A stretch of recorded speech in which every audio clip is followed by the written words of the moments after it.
Welcome to Terrible Lizards, a podcast about dinosaurs with Dr. David Hone and Izzy Lawrence. In this episode, we discuss the latest Flappy Flap news, that's pterosaurs to you and me, and Dave has written a paper specifically about what goes on between their legs. And just a little plug, my book, The Time Machine Next Door, Inventors and Dinosaurs, perfect for 6 to 9-year-olds, is out in the UK on the 28th of August, so pre-order your copy now. If you're outside of the UK, there is the option to post it to you, so do get in touch. Hello and welcome back I sort of say welcome back because we feel like we've been on a 2-month break from recording this podcast, even though we recorded it live in front of a load of people at the Lyme Regis Fossil Festival, not last month, well actually last month, so I don't know why I say last month. Anyway, I am this intro is going great. It's going so well.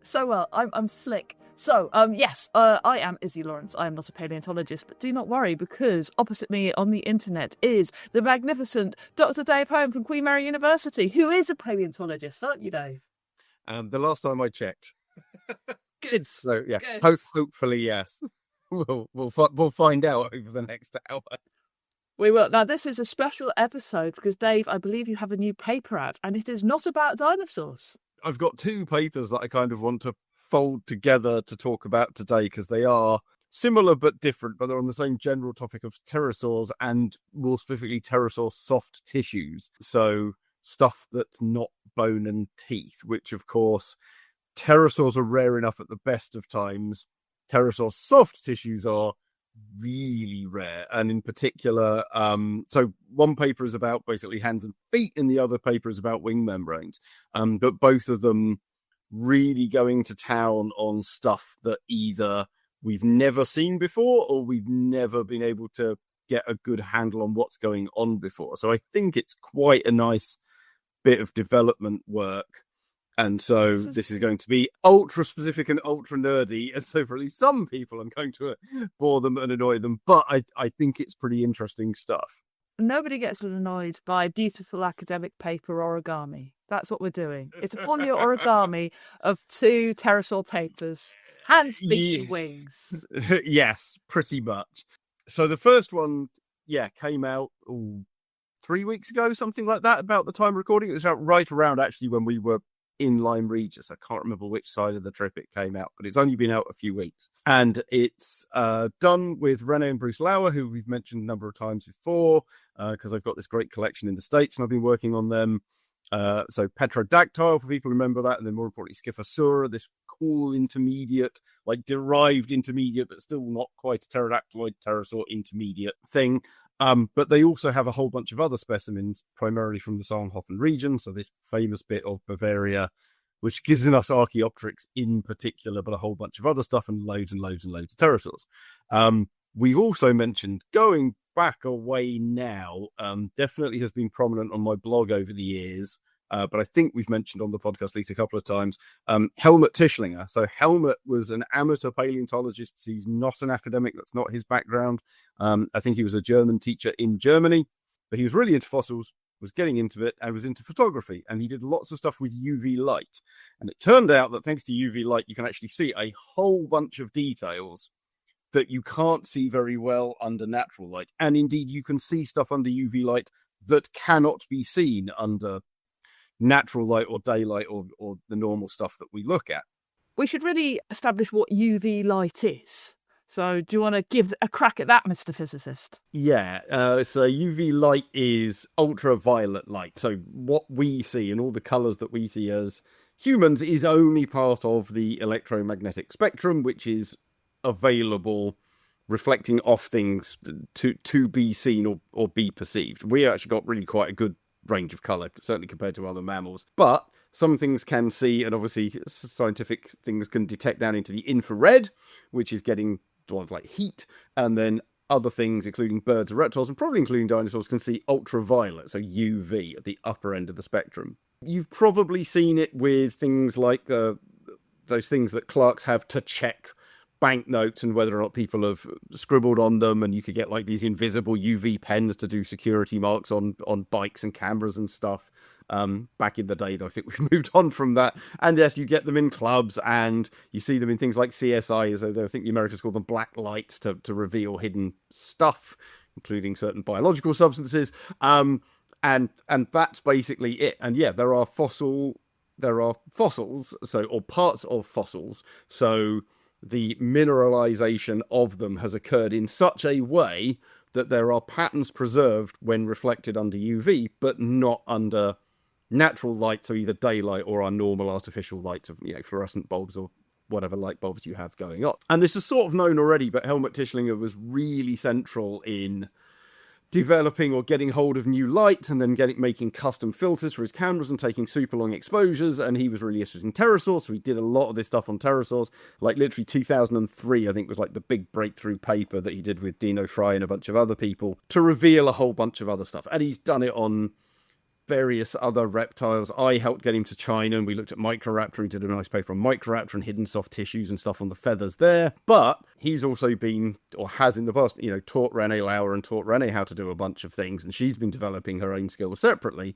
And yeah, Renee and Bruce have a bunch of very nice pterosaurs, but some of which do have soft tissues preserved, and in particular some of which do have soft tissues which basically only show up under UV. And this is the real start of the first of these two papers. Is they had a couple of specimens, which weirdly for pterosaurs, it's not that uncommon, but it is also not that common either. When you get into the Solnhofen, generally you get really, really nice complete skeletons, or you get like a bit. And there's not a lot in between. But there are some which is like an arm or a leg, or an arm and a leg, or a head and a bit of neck, or whatever. And these two are specimens like that. And one in particular has the best preserved foot basically ever, I would say. So there are a handful of pterosaurs out there over the years that have turned up, which usually under UV light, there's a couple which do show up under natural light, but usually under UV light, you start to see scales, because pterosaurs are still reptiles. They're still relatively close to dinosaurs. And despite the fact that they have a fluffy, feather-like, hair-like coating on a large part of their bodies, they're fundamentally reptilian. We would expect them to have scales on at least part of the body. And of course, the place you'd probably expect them to really have scales is on the palms of the hands and the soles of the feet and the surrounding tissue. Because scales are nice and thick and rough and tough and relatively hard-wearing. And if you're an animal walking around, pterosaurs definitely walked around, at least sometimes, the ground can be hard and stony and have thorns and hard bits to it. And even sand is just like abrasive.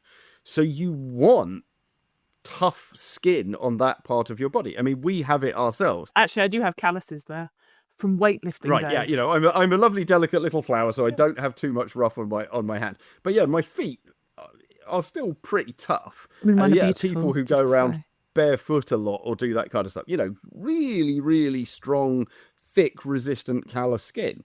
And so it should be no surprise at all that pterosaurs had something like that, but it still doesn't show up very often. Now, part of that there's probably three different reasons. Part of it is it probably doesn't preserve very well very often, so that's why we don't find it. Part of it almost certainly is we don't see it very often, because sometimes when it is preserved, as shown here, you can't actually see it because of the UV problem. It's there, it's just mineralized in such a way it's not particularly visible. At least part of it is going to be it's been prepared off. Because sadly an awful lot of pterosaurs in particular are historical specimens, where the only important bit of a fossil is the anatomy, and the only important bit of the anatomy is the bones, so everything else is rubbish, and we just get rid of that weird little lump that's sitting on the foot. We don't need that. Just get rid of it so I can see the foot bone properly. We absolutely know that happened to a bunch of things. I don't think it's ever been written about formally, but Helmut has certainly shown me photos of stuff going, this really famous, really well-preserved pterosaur. Look what happens when you look under UV light. You can see all these little bits of skin, and then it's just been like hacked away by the preparator to go around the bones, and now you've only got some tiny bits left. It's like, yeah, before that would have looked way, way better, and now it's all just gone. And in fact, a lot of the better preparators now in Solnhofen and in other places are primarily preparing under UV light, or at least they're checking it constantly to make sure that they're not missing this stuff and finding it. But in the case of these foot scales, yeah, they're superlatively preserved. The photography is absolutely phenomenal. That's all Rene's work. You can see these tiny, tiny scales, and they really are. We're talking about a fairly small foot, like a couple of centimeters long. This is not a very big pterosaur, wingspan of a meter or so. But still, those individual scales are like sub-millimeter in size, and you can see the outline of every single one of them. Sorry, is there a dove going madly in your background? No, I thought that was in your background. Well, yeah, so yeah, it's in my background Yes. for you hearing it. Yeah. So because I'm in the office and because I've got a nice old house, it's got a chimney breast, Well, and the doves sit on top of the top of the chimney pot and coo, and it just echoes down the chimney. And hopefully it's it won't really make loud. hopefully it won't make the recording. If it does, I'll have to make sure that I amplify it slightly. But it does go to show you, see, Yes. when we talk about pterosaurs, actual dinosaurs still want into the episode. Still get in the way. We've got, for the dinosaur fans, there you have your dinosaur cooing in the background. But it was just so loud, even with my headphones on, noise cancelling. It was really distracting, so I just had to ask if you could hear it. Yeah, the details of these scales, absolutely phenomenal. Sub-millimeter size. You can see that there's some bigger ones in places, but mostly it's just this beautiful tessellation of very, very small ones. It goes all the way around the heel, which is kind of weird, because these are plantigrade animals, so their foot structure is very similar to us in the way that they're walking. So the main bones of the foot, the metatarsals, are flush on the floor. And so, yeah, like the heel, and I don't just mean like the bottom, I mean round up the top of us. So yeah, mine, yeah, they're a little bit calloused, but that's because they rub on the back of my shoes. If I didn't wear shoes, like the skin of my heels, okay, it's going to be tougher than my palms or my delicate face, but it's not going to be horribly rough and tough and look like the sole of my foot. For pterosaurs, it does, so that heel like extends around the back. What about birds, though? Because birds, who have skin there, which often looks like scales, like yeah, and that extends a long way up the metatarsal. So yeah, it is perhaps something to do more with the area of the foot rather than specifically what contacts. But it is still rather interesting that it has this structure. Yeah, it's nice to know they didn't have like furry leggings. No, like the dromaeosaurs and a lot of those sort of things did. So yeah, modern birds with their scaly feet, those are secondarily scaly. That they had like fully feathered feet or went through a transition of having fully feathered feet, which it's good to say, fully feathered. And Peter feet. Piper picked a peck of pickled peppers, yeah. And she sold seashells on the seashore. But yes, scaly feet. And that probably extends across most pterosaurs. So we do have a nice late Cretaceous Ashdarchoid, or if not Ashdarchid, so very, very derived member, very close to the group that produces Quetzalcoatlus and these end Cretaceous giants. Yeah, this is a really, really nice one from Brazil, also in that 2003 paper, with really nice scales on the feet that are surprisingly similar to these. And this one is an early Ptenocosmatoid, so it's one of the earliest pterodactyloids, and it's late Jurassic. So for the pterodactyloids at least, we've got these two animals which are about as far apart in time as they could reasonably be, and about as far apart in size as they could reasonably be, and about as far apart evolutionarily as they could reasonably be, and their foot scales are near enough identical. So that's kind of telling you that this is probably bordering on universal. Like, this is just the fundamental structure of foot scales for pterosaurs. In my head, that kind of suggests that there hasn't been much evolution of the feet, which does suggest that they are, not walking around all the time, despite being able to fly, that they are actually flying a lot, because otherwise, their feet would have adapted more and changed with their different environment, maybe. Okay, I see where you're going. I'd put it the other way around and go, okay. No, it's they stumbled on something decent early, because the lizard, or the ancestral reptiles of them were walking around quite happily and were walking a lot. And, reptiles have been terrestrial for how many tens, if not hundreds of millions of years by the time pterosaurs split off. I don't think the scales on the feet of modern lizards are really any different to those from the Triassic, because if it ain't broke, don't fix it kind of thing. But you get specialised scales in like geckos and things like that, which actually help them climb, and, which suggests... You do, but as a fundamental basic structure, okay. I think they're much of a muchness. There's always going to be variation, but yeah, I don't think gecko feet, non-geckos' feet are really that different to crocodiles or dinosaurs or lots of other things, and therefore I'd probably expect them to be pretty conservative in pterosaurs. So that's the first little bit. The second little bit of this paper is the not quite as nice a specimen, but definitely more interesting one, which has a hand and a foot. Now, weirdly, we do have, I think, maybe 5 or 6 total pterosaur feet where we've got an idea of the size and shape and structure of the scales, but we've never seen a hand with them. So to my knowledge, this is the first ever hand scales we have seen for pterosaurs. And very unexcitingly, they're almost identical to the ones on the feet. Pretty much exactly what you would predict. But when you think about it, this is actually kind of a weird way round. Because pterosaurs are quadrupeds, and they're not just quadrupeds, but actually the majority of their weight, and in particular the effort when it comes to things like running, and in particular taking off and landing, is coming through the forelimbs. They're using their flight muscles and the other stuff that's built around their chest to get into the air and then actually generate most of the effort when they're on the ground. So if you think about, you know, actually we're a kind of good analogy in reverse, as we were saying. Like, my feet are relatively tough and calloused because they take a lot more wear and tear than my hands do. Well, okay, on the one hand, you could say, okay, a pterosaur running around on all fours is probably going to take roughly equal wear on all fours, from both front and back. But if anything, you might expect it to be a little more on the front.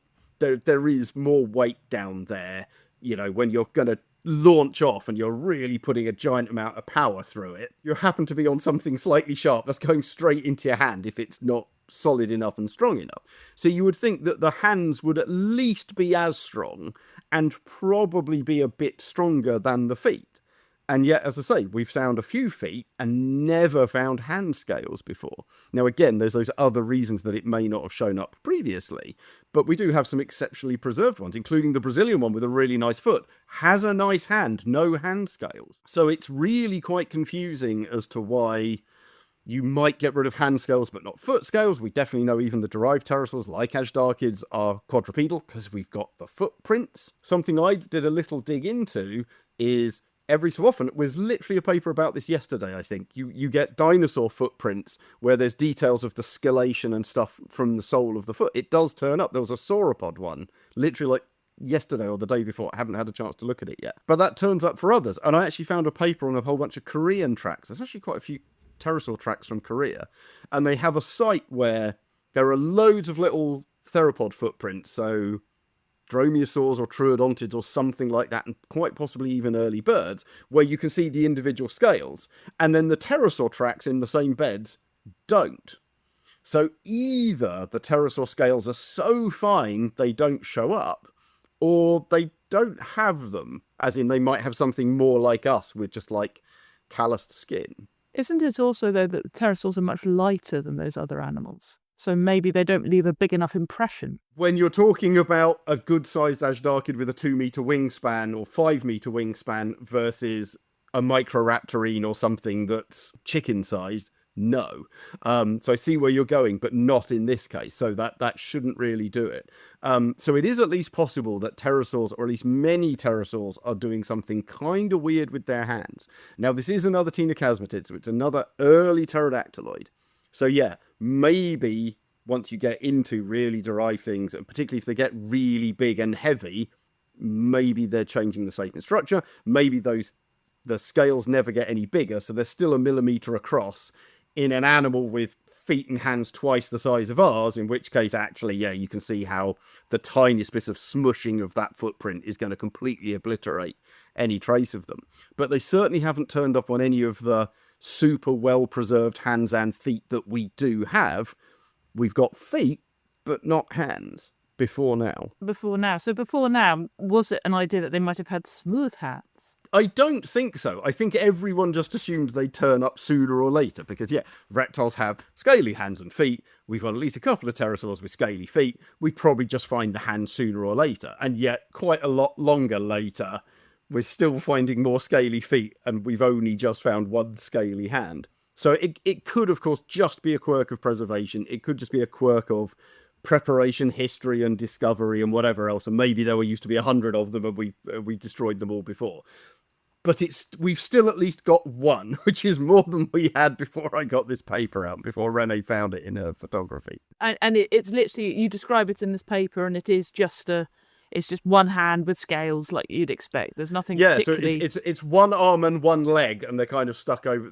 One specimen is basically a leg, and the other specimen is a hand and a leg, with bits of wing and bits of the claw sheaths are there. They're really nice. There's some other little bits and bobs, but the only clear bit of tissue you could actually say anything reasonable about, and it's super, super clear, is the scales on the foot, and then actually the scales on the hands and feet on the second one, but it's obviously the hand which is far, far more interesting because we've never seen it before. I'm slightly sad, though, that the pterosaurs didn't actually have, like, skin on their hands. That would have been really cool. So they've got, like, our hands, and they were actually using it to hold mugs of tea, like I was hoping with the agnoignathids. Back to holding mugs of tea yes, again. Exactly. Well, why? That's... Because you don't think, because they're pterosaurs, because their wings fold back, you don't think that they've got hands that can actually hold things in that direction, if you know what I mean. Yes. You kind of think that they're all stuck But backwards. they sort of can, yes. But then they can't touch their own fingertips. But which I just love the idea of them holding cups of tea. And I'm disappointed that you released this paper and just erased that.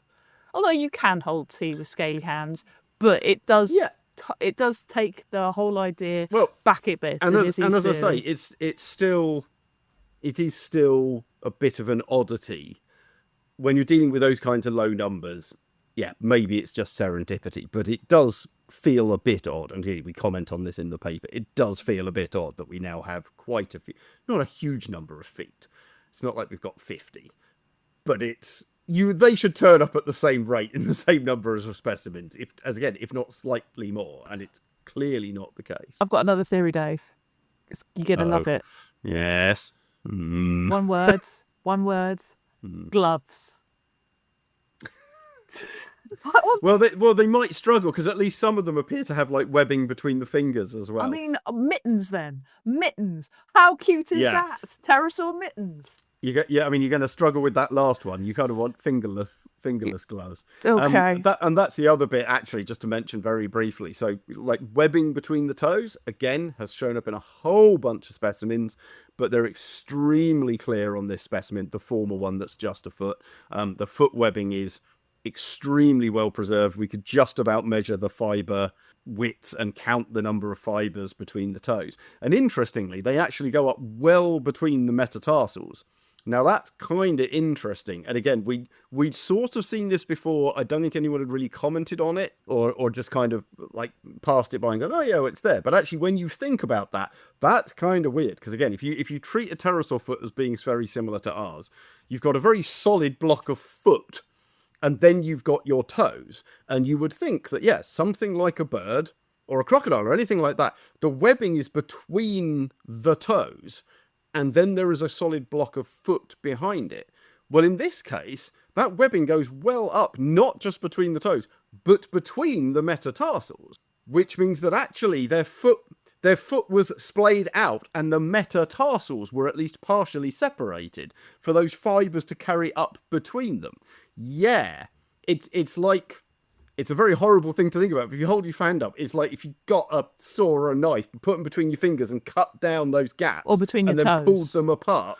Yeah, but they look a little more like a handy, weirdly. But anyway, that's what it's structured like. And that, again, that does toe up in a couple of others. And you get loads of, although again, Tinocasmatid, there's loads of Rhamphorhynchus specimens with weirdly very, very splayed metatarsals in specimens that are otherwise basically perfectly articulated. And I definitely think, again, probably nothing really written about this, but I definitely think people have gone, the fossils just spread out a bit. Because what animal, separates its metatarsals and has a foot that's, splayed that way? Nothing does, so that would be really weird. But when you see that there's several of them that definitively have that, because all the soft tissue is preserved and you can see the continuity of the structure, well, maybe actually for at least some pterosaurs, that's normal. They have these weirdly splayed feet. I'm really hoping that this proves that they actually had suction pads onto a smooth surface which didn't exist. That's what I'm hoping. That would frozen ice sheets, vertical ice sheets. So they could climb them. Yeah, in a Mediterranean climate. Yes, but why not, Dave? Come on. Anyway, Yes, but like some really nice preservation of hands and feet and scales and hand and foot structure. Again, I'm not pretending it's some giant advance. It's all a bunch of little details which we sort of suspected and was hard to confirm. Don't move on too quickly, Dave, because I just want, because when you put this image of these like really weird splayed feet with a lot of sort of like webbing in between them, right in between the toes, which almost go right up to the ankle, is what I'm imagining. Yeah. So it's like basically that, as if toes spread out from the ankle. Kind of weirdness. So yeah. So are these used in flights, do we think, as a way of sort of like paddling and that sort of thing? Or are they used to swimming? We didn't talk about it. So people have certainly talked about the possibility that splayed toes with webbing between them and even splayed fingers in the hands with webbing between them would give you some weird form of flight control. It probably would. Whether it be that useful, I'm not sure. So yeah, you know, seabirds when they're coming into land absolutely hang their legs down to get some drag, basically act as big air brakes, and of course the bigger and further you can spread them out, the better. Now that's probably not driving it, because otherwise dirty great things like vultures would soon develop webbing if that was really important for slowing down a big heavy bird that's flying fast and needs to land accurately, and they don't, because perching is more important. But it probably does help. The general understanding is that this is goes back to the Spinosaurus stuff, it's about hanging around in aquatic environments. Whether you're swimming, in which case a paddle is pretty essential, or you're just walking around on really soft mud, where basically they're acting as snowshoes and spreading your weight out, is going to be really, really useful.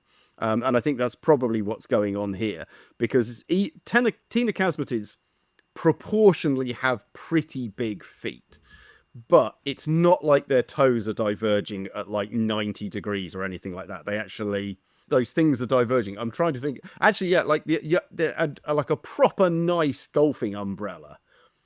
If you think about how that is as an angle, it's what, less than 45 degrees if it's furled before you open it out. That's what a Ptenocasmatid foot looks like. So it's not like it's opened up like some birds where between the three toes it's almost like 180 degrees between them, and it's got like a semicircle. It's a fraction of that. Even between four toes, and in this case 4 metatarsals, you've probably got less spread than 2 toes on your average web-footed bird. So I don't think it's some height, and again in a relatively big-footed animal compared to loads of other pterosaurs. So I don't think it's some super hyper adaptation for this. Could it be just weirdly weight reduction? So instead of having a big fleshy mass there, you've got a bit of skin there, which is actually, and it's just a way. The thing is, there's probably not very much there already. I mean, you think about things like bird, like feet and lower legs. Like it is basically a bit of skin and a bit of tendon and some bone. There's almost nothing there. So it's going to be a tiny, tiny bit of weight. I doubt it's doing very much in that regard. What this does tell us before we move on is that pterosaurs didn't wear flip-flops. They'd struggle, they'd certainly, struggle with the flip-flop. because you wouldn't be able to get the bit through the gap toes. between the toes. It'd be bad. That would have explained some of the footprint stuff as well. I can't believe you didn't include that in the paper. Think that paper. I should have put that. Yeah. It's funny how these things occur to you just a minute too late. But there we go. Indeed. So that was moving paper on. So the second one, again, we've talked in the past about quirks of publishing and how stuff can take a while to kind of peak. And this is relevant because this is now so long ago that this project got started.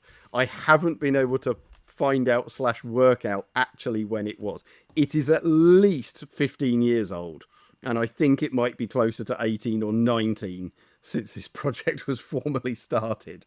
It's now going to be published. At the time of speaking, I've actually got the proofs on my desk, so it's quite possibly not published by the time you are listening to this, audience, but it is in press, it is formally accepted, it will be out, I would hope, any day now. And this is a paper on the Pterosaur europatagium. Hooray! No one knows what the hell that is. No, I don't know what that means. Yeah, so pterosaurs have 3 basic wing bits. They have the main wing going from the fingertip down to the ankle, which is the brachiopatagium or arm wing. They have the propatagium, which is the little one which kind of sits in the crux of the elbow at the front. And then they have the euro or occasionally cruropatagium, which sits between the legs. And that's the one we're talking about today. And are you discussing whether it connects to the tail or not? type thing? Or where? Oh yes, so there's Oh lots yes, of stuff in here we go. So again, Paleo there's a bit of artists are rubbing their hands. there's a bit of story, and don't want to get too far into it because I could probably talk for an hour about the background of this paper. But wind back nearly 20 years when I was just finishing up in Munich and moving to China. I was trying to set up some projects with Dino Frey, who was in Karlsruhe, with a couple of students, one of whom was Ross Elgin, who would go on to do his PhD with me and Dino, and another of whom was Edina Pronvai, who I think ended up doing her PhD with Attila Osi, but has been in Birmingham for the last few years and done some other stuff as well. And we were looking at pterosaur wings because this was going to be the bigger project that we were trying to build towards. And there was lots and lots of arguments going around at the time about the exact shape and structure of these things, partly off the back of Helmut's paper with Dino on these pterosaur wings in 2003. And so we decided to write a series of 3 papers, one on the Propatagium, one on the Brachiopatagium, and one on the Europatagium. Well, the Propatagium one never got done. It's like never, like I've found my notes somewhere, and there's like, I've written about 200 words in a Word document that's God knows how many years old now. Transfer however many files down the line. The Brachiopatagium paper ended up being Ross, me, and Dino, and came out in something like 2012. And then Edina and I started writing the Europatagium paper, initially with Dino, but basically we did so much without him, and then he sort of dropped out that it became the 2 of us. And we basically got bogged down in development hell, because basically the 2 of us couldn't agree on a couple of really major key points. And then it fell behind, and then she was doing something else, and then... and then I got busy with other projects, and then she kind of stopped doing pterosaurs, and then I wanted to check these couple of specimens in Russia, but then I never got to see them, and then someone else published another thing, and and it all sort of, just ground to a halt, even though we'd done an awful lot of work on it. And then maybe 18 months ago, there was a call out. So there was a pterosaur conference relatively recently that I didn't get to go to in Brazil, but they said, look, we're going to do a special volume of papers. Has anyone got a pterosaur paper that we want? That you want to submit to this? And I was like, that's annoying because I like contributing to these special volumes, and I must have a pterosaur paper knocking around somewhere, but that's already reserved for that project, and that one's not far enough along, and then I literally have a folder on my desktop of like abandoned projects or things I might resurrect one, and some of them like other people have now done, some of them have already been proven to be false, yada yada yada. It's like the Europatagium paper. Well, it's not like 100 papers have come out in the last decade, all describing new Europatagium shape and structure and preservation and all these. No, because there aren't any. So I dug it out and I gave it a read, and I went, okay, there's a couple of big gaps, but actually one of the biggest things we were arguing about, I think, has been resolved. Ironically, by me, which I'd forgotten about, because you forget stuff like this, and I'd published a paper on a German specimen of Rhamphorhynchus that was in Canada that had a nice Europatagium, and I described some of the Europatagium stuff. And of course, at the time, knew that there was this like abandoned paper, but like reading the Europatagium review again, I'm like, oh my God, I solved this. That's the last big problem with this paper. So I found Edina's email, because I hadn't seen her for ages, sent her an email, go, shall we resurrect this paper? I know we didn't like fall out over it, but like the couple of things we were really arguing about, I think they're resolved now. Like we don't need to disagree on this anymore. And so a tidy up and an update, and probably a few more figures and a little bit more work, but it's not that far behind. We could probably submit it. And she said, well, I'm really busy, because she was taking the lead on it originally. She said, I'm really busy, but if you want to finish it up and take the lead on it, let's try again. We have succeeded, and the paper has been reviewed, and it got lovely reviews, and it's as I say, it's now in press. As I say, it is a review paper. It is literally kind of a synthesis of all of our knowledge of the Pterosaur Europatagium, its size, its shape, its structure, what specimens we've got, what it tells us about their evolution, what it tells us about their locomotion, and some other bits in there as well. So it's really quite a big paper. Actually, looking at the proofs yesterday, it's 25 printed pages, which That's when big you've for a got that small paper. font, and and there's only 5 or 6 figures, though there are quite a lot of references, but I think it's probably the thick end of like 20 pages of raw text, certainly 15 pages of raw text. It is not a tiny piece of work, which is ironic given that I think the total number of specimens we cover is something like 7 or 8. Like, there's so few of these things out there. It's really quite awkward. The back end of a pterosaur. This is what we're talking about. The back end of your paper, the back end of a pterosaur.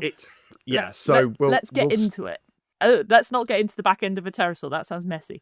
But let's get into the actual wing there. Yeah, we'll start with the early pterosaurs. So the non-pterodactyloids, or in this case, non-monophenostratans. So the relatively early ones, which in particular and famously have a long tail and a long fifth toe. And the long fifth toe is, at least in part, supporting the Europatagium. So we would already expect these things to have a relatively big one that covers quite a big area, because you've got this extended toe to hold it and hold it under tension. This is a wing, or at least this is part of the wing. It's not going to operate very well if it's loose and inelastic and it's going to literally flutter with airflow over it. You need it under tension, and therefore you need it under support. And we actually have a bunch of these. In fact, we have a Europatagium from Italy, from the Triassic. In fact, I think we have a couple. For a thing called Eudimorphodon, this super early Triassic pterosaur, and a relatively nicely preserved Europatagium, which looks like it's got wrinkles or fibres in it. So it's not entirely clear if this was something very elastic, which of course then when it relaxes will tend to ruck up and form little wrinkles, or something which might still be under a little bit of tension, but it's got little stiffening fibres through it. And as you may remember, the Brachypatagium does have stiffening fibres in it, so it would not be strange at all if the Europatagium did as well. But it was never quite clear which of the two was the case for this. It is relatively big, as it is in a number of other pterosaurs. We have a couple of Anurognathids with one. We have a couple of Rhamphorhynchus with one. And actually, it's the Rhamphorhynchus from Canada, in Canada, that I helped describe with a bunch of other people, that shows that these are fibres, because that one has a really clear, really well-preserved Europatagium, and it has very distinct and obvious fibres that are not wrinkles going through it. So that answers that question at least. The Europatagium, in early pterosaurs at least, does have supporting fibres. Actually quite a big area of uncertainty. I think we've, as I say, that's the point already resolved, but still, we can resolve it in this context of that then probably explains Eudimorphodon and several of the others as well. The second big one is exactly what you were saying a few minutes ago. Is the tail integrated with it? Now, there it gets rather more complicated. And Anurognathids, as you might remember, despite being early pterosaurs, have diddy little tails. And therefore there's that question of, well, if they still have the big fifth toe, and one at least appears to have a big Europatagium. So it's like, well, if you've got a big Europatagium, but only a little tail, maybe the tail isn't that important for how the Europatagium is structured and how it functions. And maybe it's basically separate, as in the two legs are basically stuck together, but the tail might be separate from this. Now, there's a couple of reasons to think that may not be true. First of all, the early Anurognathids at least have pretty long tails. Now, much shorter than the other early pterosaurs, but long enough it would probably, if attached to the Europatagium, would anchor the whole Europatagium. So it's not like there's a little tail stuck in the middle of a much bigger sheet of membrane. A second reason is actually to look at various bat configurations. Now, bats are obviously very different to pterosaurs, and in some ways flying rather differently to them, but actually they have a whole bunch of different Europatagium shapes. There is a group called the Mossalosidae, which are the free-tailed bats, and they are literally free-tailed because the tail does not integrate in the Europatagium. I have to ask, does the Europatagium go over or under the tail, and how messy is it if it goes under? And that is right. So there's the next one. So you'd expect it to go under the tail for that exact reason. So over the cloaca, but under the tail. But Mossalosidae, they are unusual. All the other bats have it integrated, and it does make a lot of sense to provide support to something this critical. And actually, if you think back to early pterosaurs, before pterosaurs are really properly pterosaurs and are jumping and half flapping and half gliding around, the big concern for membranous winged non-powered flyers is maximizing wing surface area. You've got to get You've got to catch as much air as possible to get your glide angle as good as possible. And if you look at flying squirrels and sugar gliders and all of these other things, they usually have some kind of Europatagium. So you would expect ancestrally there to be some kind of big membrane between the legs, and you'd expect it to be supported by the tail, because that's usually what you get with these things. But kind of the key specimen for this, and this is one of the big arguments I was having with Adina, which you can interpret either way, is a thing called Sordes. So Sordes pilosus, the hairy devil from Kazakhstan. There's multiple specimens of Sordes. They're the first ones that gave us the hint that pterosaurs were fuzzy, because literally hairy devil, they have the bunch of what we now call pycnofibers, which may or may not be ancestral feathers, but we'll leave that argument for another time again, are all over them. But one of the specimens of Sordes also has a really, really nice Europatagium. Now, it's never been described in great detail, but it is well figured in at least a couple of papers. And the weird thing is, for that specimen, is the two legs are there beautifully like parallel. It's like you've taken a nice animal and just flattened it. It's one of those flat ones again. And the tail is off to the side. The tail is like folded or like bent over. And yet the Europatagium is there between the legs. And so the obvious inference for that is, the Europatagium isn't attached to the tail. But I thought it probably was. And the reason I thought that is actually, if you look at it, the trailing edge, so the back edge, like between the 2 feet, meet in the midline at a very sharp and like direct angle. And it's like, okay, if there's no tail in the middle, or if the tail wasn't originally in the middle, how on earth would that be tensioned to a point? If you get a rubber sheet and pull it, it's going to be taut along the base. It's not going to be taut up in a V towards the vague middle of this sheet of rubber. Like, that's just not how tensioning works. Even with some kind of stiffening fibre, that's not going to be how it works. So what if the tail was there originally and had then moved? And that sounds weirdly unlikely until you discover that actually there's a bunch of specimens that show this for other things.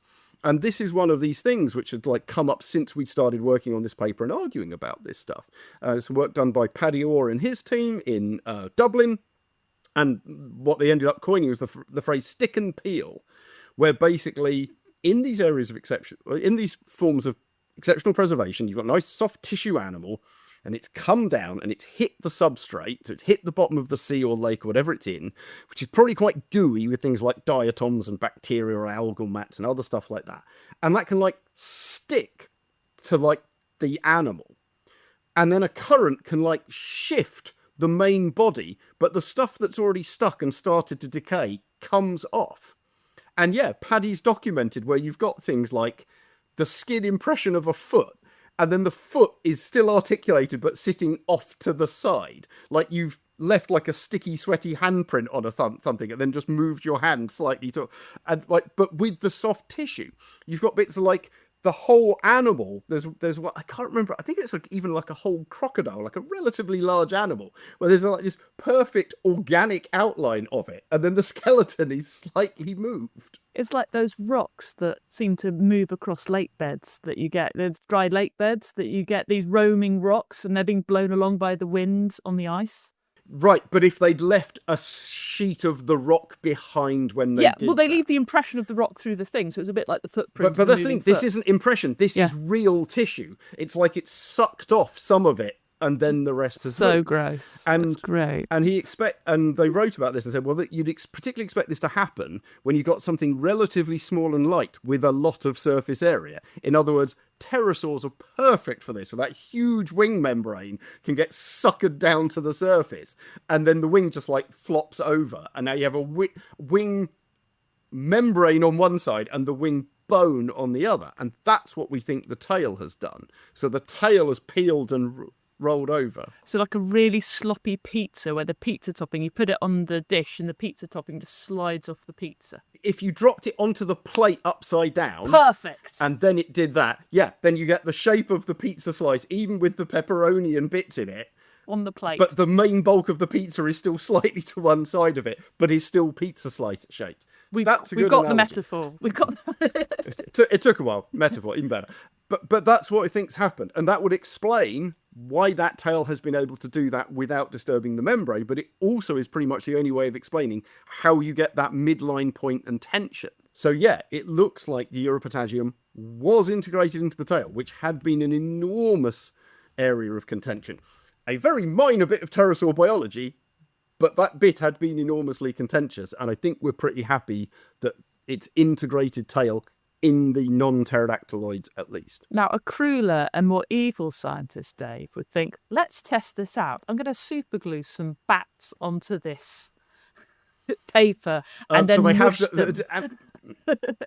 Paddy's team has done some experimental taphonomy with this. Oh, excellent. So they have demonstrated. My memory is that they have demonstrated you can do it. Beautiful. So yeah, Paddy or ORR for people who want to look it up, and the paper is called something like Stick and Peel, bloody blah explaining taphonomy something or other. But it's cited in the paper, of course. He's done a bunch of work on this. It sounds so gross. But that's really quite neat. So that's the first bit, and then we get into the pterodactyloids, or at least into the Monophenostratans, so or Darwinopterans, so that transitional group where they appear to be very pterodactyloid-like. Early pterosaur-like, so long fifth toe, relatively long tail. A couple of them have bits of Europatagium preserved, and it looks like it does with the earlier ones, so they're probably pretty consistent. Though a Scyphosaura now tells us something is probably changing already before we get to the pterodactyloids. Scyphosaura, shorter tail than any other non-pterodactyloid, but still longer than all of the... shorter than almost any other non-pterodactyloid, but longer than most of the others, than the actual pterodactyloids, and has got a reduced fifth toe. So it looks like the Europatagium is shrinking at this point. Again, this is already in the Scyphosaura paper, but it becomes really relevant here when you're looking at that transition of, the fifth toe's progressively getting shorter and the tail's progressively getting shorter. This is clearly reducing in size and area and kind of arguably importance. And then if we move into the pterodactyloids, the classic derived pterosaurs, who do not have a long tail and only have stubby little fifth toes, we have a couple, literally only 2 or 3 of these, almost all Tinocasmatids. It's Pterodactylus and its nearest relatives, all from the Solnhofen. And they have something basically running from the ankle/fifth toe, coming up the inside of the leg to meet probably at the base of the tail. In other words, it is now split into 2 separate components. So you actually have a left one and a right one, rather than one big sheet between the legs. Possibly, they're kind of still meeting in the tail early on, particularly in something like Scyphosaura. I would imagine that tail is still integrated, but by the time you're starting to get into the early pterodactyloids, it looks like it's at the bare minimum reduced enormously. It's definitely effectively split at this point. Whether or not they meet at the base of the tail, or the first bit of the tail they extend down a little bit, it's not very clear. But the really annoying thing about it is that's basically where the trail goes cold. We've got 2 decent Europatagia, both for Pterodactylus, or one may or may not have been renamed to Aerodactylus, near enough the same thing, both from the late Jurassic of the Solnhofen. And then we basically don't have any for any other pterodactyloid until the end Cretaceous, like 70, 80 million years later. Now, they do near enough all have short tails, though a couple have rather longer tails. Pterodostro, another Tinocasmatid, has a weirdly long tail for a pterodactyloid. Pteranodon has a weirdly long tail for a pterodactyloid. Otherwise, that's like the limit of our knowledge. We have an insanely, all that variation of Pteranodon and Quetzalcoatlus and Tapiara and Sungaripterids and other things, all these different places, all these different times, all these different environments, massive amount of evolutionary history, at least chance for evolution to change something. And our knowledge of the Europatagium is, well, they still got small fifth toes and they mostly still have short tails. We don't know. And going back to the bat thing, so we do talk about this a little bit in the paper, there is a lot of variety in bats. And so although pterosaurs fundamentally are pretty conservative, we've just been talking about that with the hand and foot scales, and indeed with the Brachiopotagium, that's really consistent. And the Europatagium that we can see is mostly very consistent. It's really hard to rule out that there weren't some weird variations going on at one time or another. And at some point, they had to transition from one to the other. Scyphosaurus giving us a hint about how they might have been doing that. But did they reduce them both at the same rate? I would not be at all surprised to learn that some weird off-branch very close to the pterodactyloids ended up reducing the tail and keeping the fifth toe long, or reducing the fifth toe and keeping the tail long. And Eurygnathids sort of done that former one, but it's not entirely clear. It would be nice to know. So there are at least the possibilities are out there for other configurations and arrangement. But fundamentally, the Europatagium does look to be really consistent. It's broad, attaching to the toe and the tail in early ones. It is narrow and split, attaching to the toe and probably only the base of the tail in the derived ones. And crucially, always located above the cloaca. Yes, you would expect it to be there for that exact reason. It could be an interesting way of depositing eggs, I suppose. But yeah. I catch them on the Europatagium. Yeah, exactly. So probably not the way around to do it. Yeah, and then again, supporting fibres in the early one. Apparently not in the later ones, but it's very hard to say. Because again, we've only got 2 decent ones. Thinking about it, I don't think... Actually, I didn't think we mentioned this. Now, this is what happens. You write a paper for 15 years and then you talk about it and you go, oh yeah, I don't think we talked about that. I don't think the 2 Pterodactylus that have a good Europatagium have wing fibres preserved.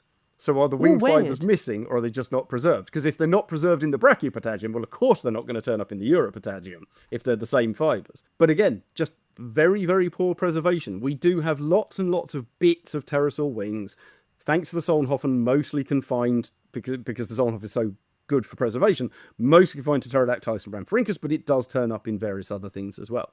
The Propatagium, for the record, part of the reason that paper never got anywhere, is we know even less. There's about 3 good ones ever for all pterosaurs. There's really not a lot you can say about it, which is, I think, why we kind of got stumped, because it's like you'll end up writing about 2 pages and going, eh. So it has taken, as I say, Ross's paper came out over about 4 or 5 years, and we could just add another decade or so to that. But finally, we have a new paper dealing with the Europatagium. And did you call it, you don't know your Europatagium from your Brachiopotagium? No. That's a or bump from the from elbow. an elbow. Yeah. Yes. Too late now.